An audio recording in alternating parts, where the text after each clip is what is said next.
All right, guys. Well, here's a viewer suggested video. You wanted to see a little more on the Javelin. So here's a little more on the Javelin. Now, there are a lot of videos on this Javelin. You can pretty much find a start where we dragged it out of the junkyard to where it is right now in videos. And I know they're kind of hard to find. But after this video, I will be putting a playlist up on them. So hopefully, if I don't answer something you really want to know about it or see about it, I guarantee you it's probably in the other videos. So, you can find it there. But we'll just kind of go over what we got going on and what we've done and all that good stuff. And I am going to apologize that I'll probably have to clear my throat several times. I have bad acid reflux, especially after I eat. And I just ate dinner, so I will apologize about that if I clear my throat quite a bit. Anyways, we'll just kind of go over this real quick.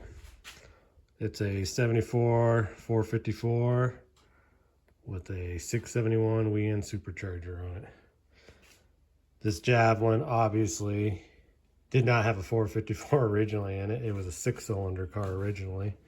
When we dragged it out of the junkyard, it had a very makeshift half welded in the cross member 304 that was total junk.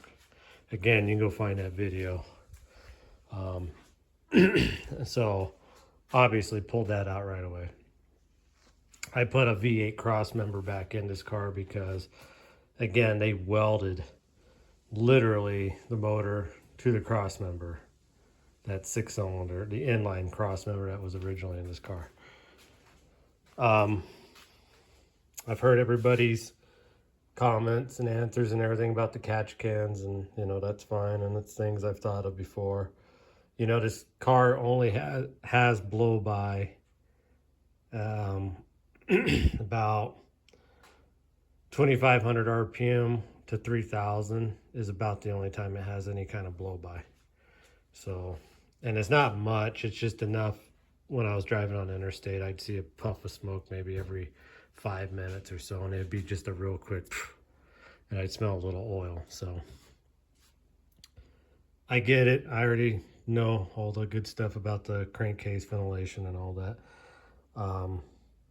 At one point in time, we did have the little suckers on the exhaust system for the drag strip to actually suck the ventilation out, but we had a few issues with the exhaust system, and I've had to put a new different exhaust on this car. So that one there is just kind of jammed down in the frame there as a breather, and it actually doesn't leak any oil or have any blow-by. So, and it's probably mostly because it can't physically climb up that, I don't know. But the only reason that one does is because it's just a vented cap on there. But anyways, we'll figure that out one day. I'm not real concerned. I don't drive this car that much, and I especially don't drive it down the interstate. That was the first time I ever drove it down the interstate. So usually I just stay on frontage roads with it where the speed limit's between 60 and 70, and most of the time it's 50 or 55. So I don't have to worry about too much blow-by or any of those problems. The only major failures I've ever had with this car that are always in the back of my mind is I've had a coil go out on me, and that could be because I don't have a ballast resistor. I don't know if these ones need a ballast resistor, but I had an MSD Blaster 2, I think it was, and it went out on me. Luckily not driving, it just, we came home, we shut it off, and then I went to go start it again, and it would never start. I mean, it just crank and crank. Finally figured out I had no spark. I thought it was the Summit ready to run billet distributor, but it didn't matter. It just couldn't get any spark, and I finally went the cheapest route I could, and right off the bat just figured maybe a bad coil.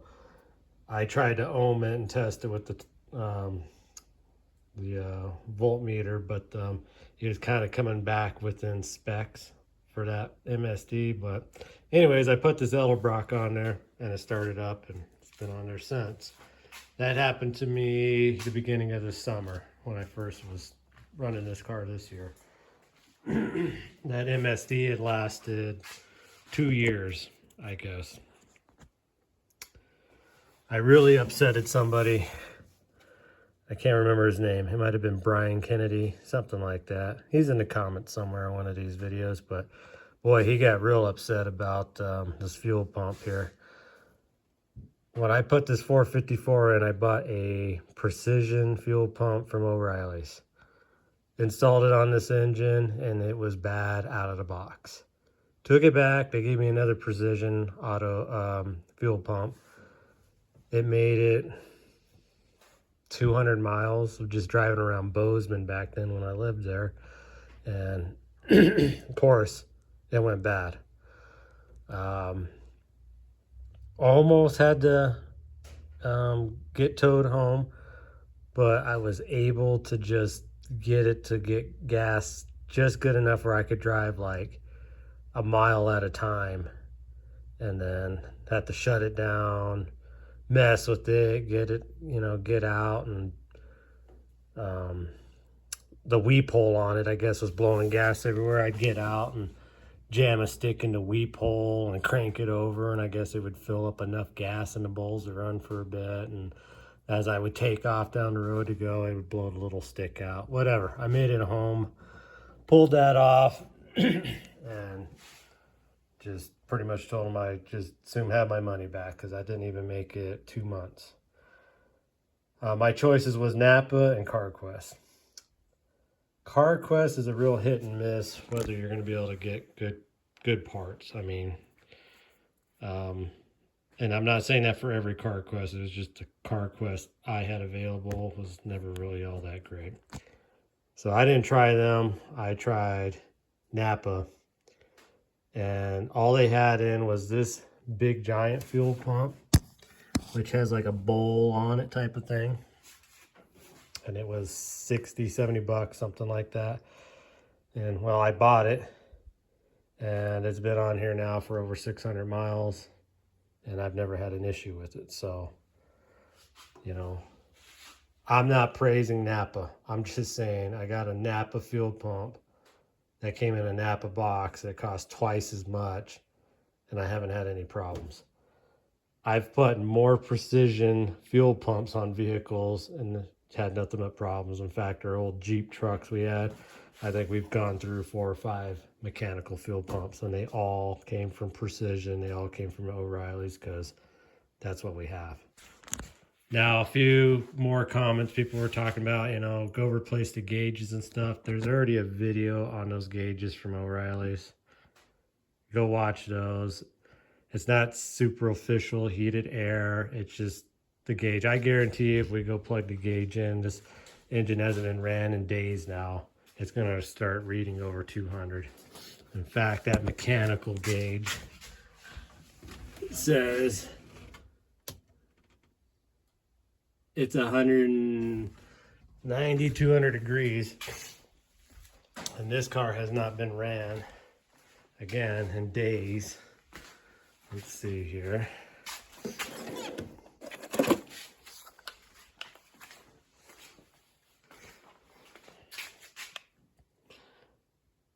Yeah, it's 81 degrees outside.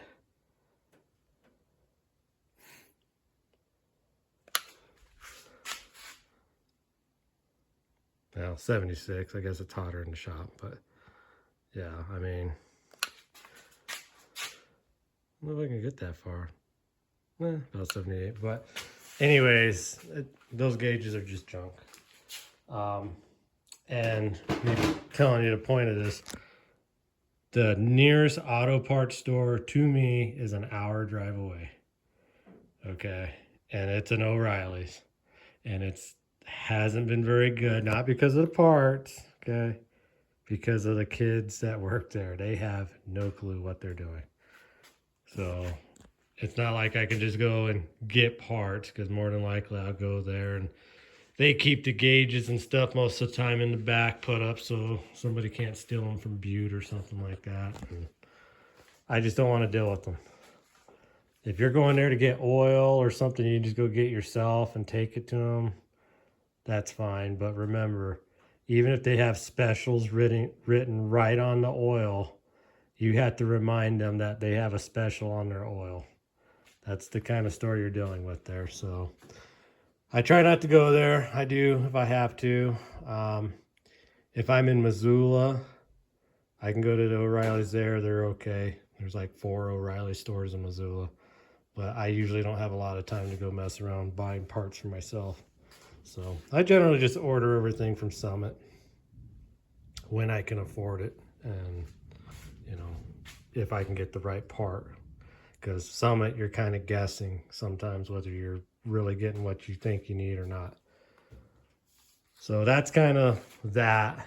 Other than that, I haven't had any real issues with this drivetrain. And I would have never gotten this car and drove it 182 miles if I didn't think I had a good chance. But it's been always reliable for me going to Anaconda, which is an hour away. That's all frontage road stuff and a lot slower speed limits, but it's been fine. So I'm very happy it made it there. I might drive it again when it cools down a little bit, but we're in Montana. The weather changes so fast here. In fact, it was hot and sunny, and now it's probably going to start storming. So, and I don't have windshield wipers or anything on this car, so I really have to pick and choose my days when I can drive this car. Somebody in the comments said they did not like these wheels. They thought these wheels were not for this car.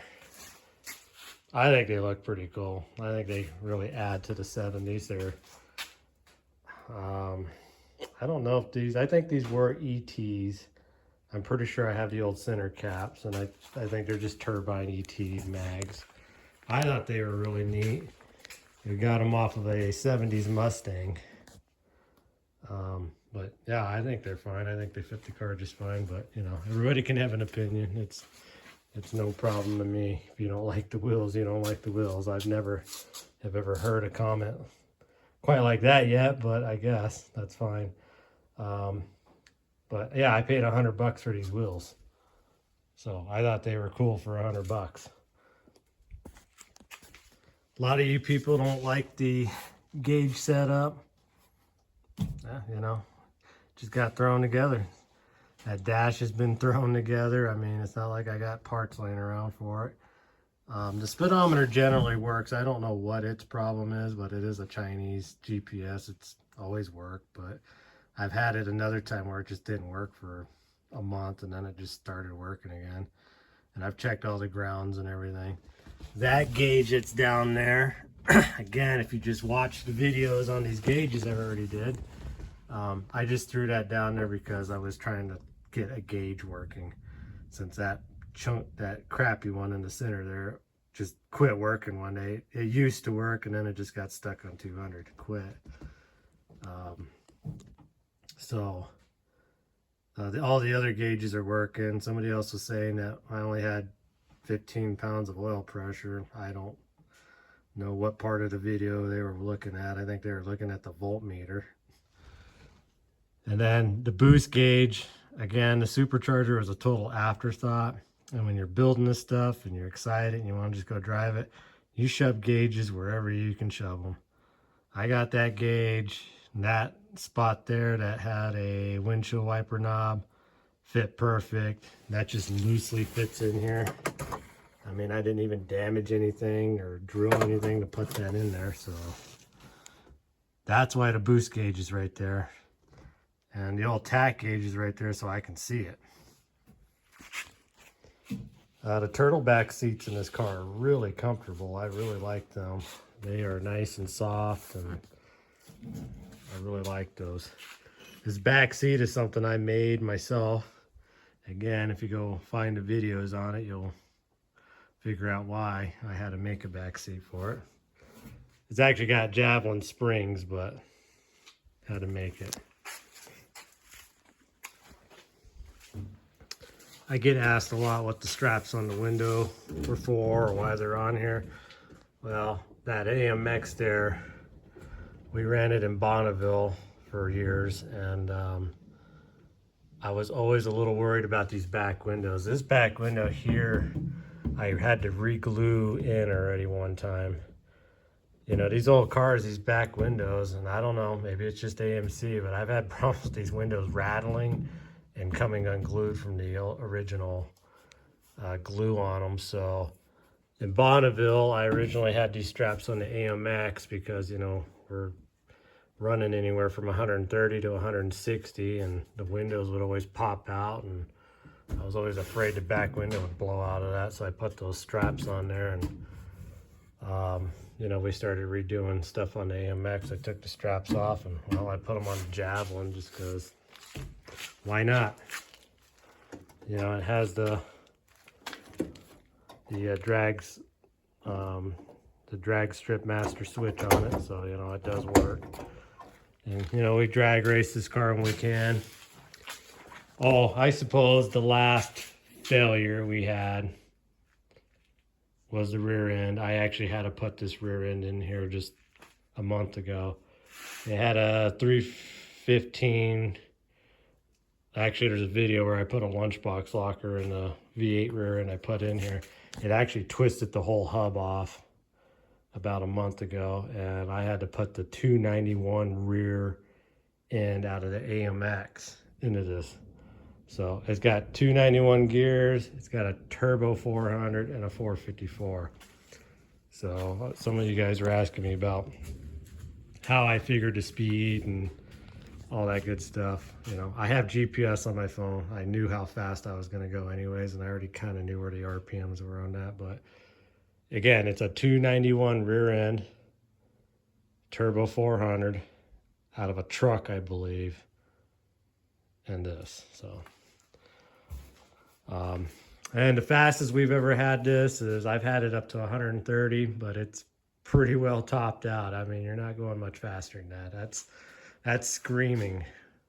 But we've had it up there, and it'll do 100. It'll go 120 really fast. I mean, I've had it up there a few times, and unfortunately, I'm never in a situation where I got time to try to hold a camera and do 120 miles because I'm usually by myself anyway. So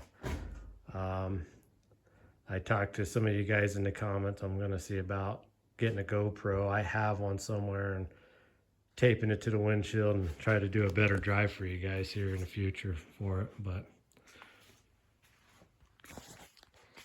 and then this is a 68 Javelin. So there was always years discrepancies on it, whether it was a 69 or 68. This is a 68. So, and again, it came out of the junkyard. It was in a junkyard. After we got it, we did some talking and looking, investigating it. Been in Freeman's junkyard since the 80s, apparently. And, you know, then it moved to that remote junkyard we got it from. And that's kind of how it's been forever. So I highly recommend you go look up the video when we save it out of the yard, and maybe that'll give you a little more perspective on it, kind of the kind of life it's lived already. But I think it's a well-deserved car. So, and then for you guys who keep writing me like how much I want for this car, or apparently you think you know where the car is or whatever, yeah, I'm not selling it. And I mean, if you think you know where the car is, that's fine, but you're probably not going to get it out of the garage and all that fun stuff. So, and then a couple of you guys wrote to me about small block Chevys and why I'm missing out on those. I'm not sure when I had a discussion about a small block Chevy while driving this 454, and I don't know if I even mentioned it was a big block Chevy, but I've had a bunch of small block Chevys. I don't really know. there's some comments about that. I don't really know what that derives from, but again, you know, thanks for letting me know about the small block Chevys. I just like the big blocks because I think they're fun. The last thing I'm gonna go over is, if you guys write comments, I do read them. I've read every comment. I haven't had any videos that I've ever seen more than 10,000 views in 5 years. And this last video on this Javelin has got like 90,000 views. And there's just an abundance of comments. Again, I read every comment you guys put out there on every video. And I have done my best to at least reply and not do one of those quick replies that YouTube wants you to use. I generally write something to you. If you didn't get a reply and it's actually a legitimate comment, you probably got a thumbs up. I just hadn't had time to come up with something to write to you. And if you didn't get a reply, check your comment, because it's probably incoherent gibberish, or it's something, you know, you're just pulling out of the sky because you're, I don't know, opinionated, or you're a troll or whatever. So I won't write you back on those. But again, if you write a comment, I've read it. If you've written multiple comments, I generally try to just answer your multiple comments with one reply to one of your comments. So again, I really appreciate a lot of these comments. I don't know how many there are. There's 200 and something, 250 comments, something like that. I would say 240 of them are just really good comments, and I really appreciate it. The other whatever's left on comments are incoherent gibberish, or I have no idea what you're talking about, or you're just a jackass. I mean, that's really all it is. So, but again, leave me a bad comment, leave me a thumbs down. I don't know anything about how YouTube works on algorithm, but I do know it all factors in, so it doesn't matter to me. So it's all good in a way from what I can figure out. So that's fine. All right, well, anyways, hopefully if you're the guy who suggested, or the gal, I'm not sure, I don't remember the name on it, on the account, but if you're the one who suggested you wanted to see more on the Javelin, I did write you back and told you I would do so for you. Well, here's your video, and so hopefully you watch it and you enjoy it. And the next few videos are going to be kind of random. Again, my work style is busy, but I got to go pick the drivetrain up for that Hornet next week. Not this weekend coming, but the following weekend I got to go to Great Falls and get that drivetrain. I've got another rig I got to do some work on for a guy to trade for another cool rig. So in the meantime, I'm going to try this weekend if I can. I'm not going to promise. I'm going to try to do something with the Gremlin. I know nobody's asked to see it, but I don't think the Gremlin gets as much love as it sometimes should.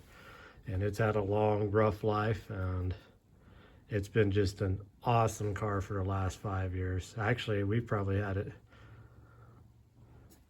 we've had it 5 or 6 years, I don't know, but been an awesome car. It's been one of the greatest cars ever. And this is the car where you can just get in it and you can drive anywhere. You can drive to Vegas. You could drive to New York in it today if you wanted to, and it would get you there. I'd have no question about, will it make it? I would get in it and I would already know it would make it there. We've probably putting 15 or 20,000 miles or more on this car, and I mean, it just, I neglect it. I need to do better with it. It's been such a great car. So like I said, probably have a video on that. Hornet will be coming up soon. That van will be coming up sometime here in the future, so kind of get the idea what's going on with that. And We'll be getting back on the AMX this winter because I'm gonna have to have something to do this winter. The winters are long, cold, and miserable up here, so we'll be doing that and another project this winter. So, but all right, guys. Well, thank you for watching. And to that guy that wrote me the comment, I sure do like talking to myself. I do like talking to myself. I drive a lot of miles. I talk to myself every day, so you're absolutely right. I enjoy talking to myself. To the rest of you guys, we'll see you in the next video.